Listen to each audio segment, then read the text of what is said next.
Hi, Mrs. Keller. I'm Lori Moots-Clair at the APRN seeing Jacob today. Hi. I am just stopping in to say that the nurses will be in to get all of his vitals. We're here to do a wellness visit today. Looks like he's 5 years old and ready to go to school.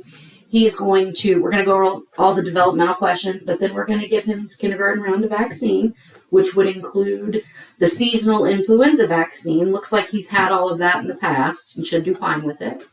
Yeah, I'm just not sure I want to do vaccines anymore. I was thinking about getting an exemption for those.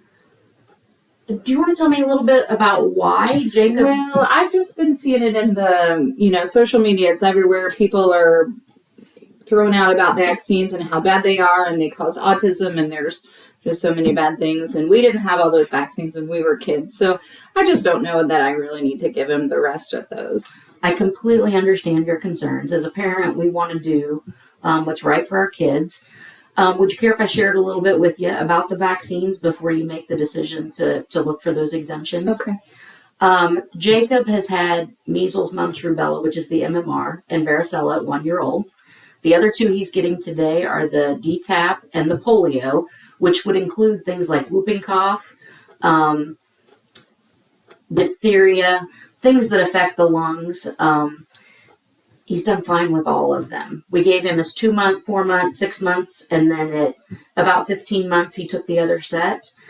They protect, our children just need a booster at kindergarten. We gave him what he needed to build up enough immunity to get to kindergarten. We want to vaccinate him before he's exposed to these diseases. And I used to be able to tell you with confidence that you weren't going to run into these diseases anymore out and about, but that's just not the case. We see pertussis all of the time, and we now know that measles is making a comeback here in this country.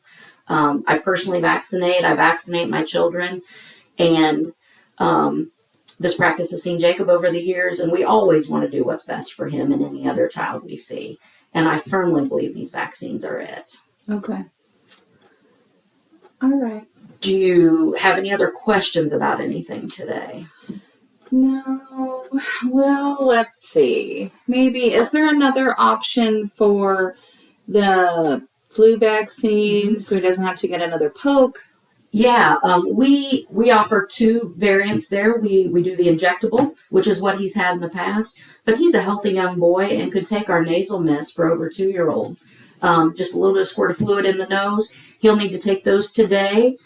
He'll need to take that today with his MMR and varicella, or we'll need to wait 30 days. But in either case, we can give those together without a problem. You should see very little symptoms after that.